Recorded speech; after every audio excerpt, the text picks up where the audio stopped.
وقنا واصرف عنا شر ما قضيت، فإنك تقضي بالحق ولا يقضى عليك، إنه لا يذل من واليت ولا يعز من عاديت، تباركت ربنا وتعاليت.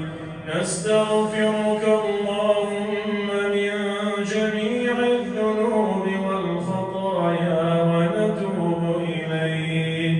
اللهم اقسم لنا من خشيتك ما تحول به بيننا وبين معصيتك، ومن طاعتك ما تبلغنا به جنتك، ومن اليقين ما تهون به علينا مصائب الدنيا، ومتعنا اللهم بأسماعنا وأبصارنا وقواتنا أبدا ما أحييتنا، واجعله الوارث منا، واجعل ثأرنا على من ظلمنا، وانصرنا على من عادانا، ولا تجعل مصيبتنا في ديننا.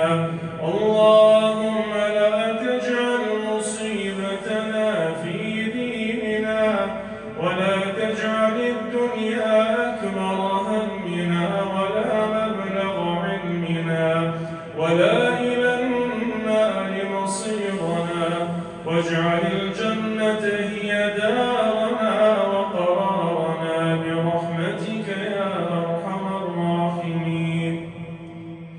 اللهم إنا نسألك الجنة وما قرب إليها من قول وعمل. اللهم إنا نسألك الجنة وما قرب إليها من قول وعمل، ونعوذ بك من النار وما قرب إليها من قول وعمل. اللهم إنك عفو تحب العفو فاعف عنا. اللهم إنك عفو تحب العفو فاعف عنا. اللهم إنك عفو تحب العفو فاعف عنا. اللهم إنا نسألك العفو والعافية في الدنيا والآخرة، ولا تخزنا يوم يبعثون.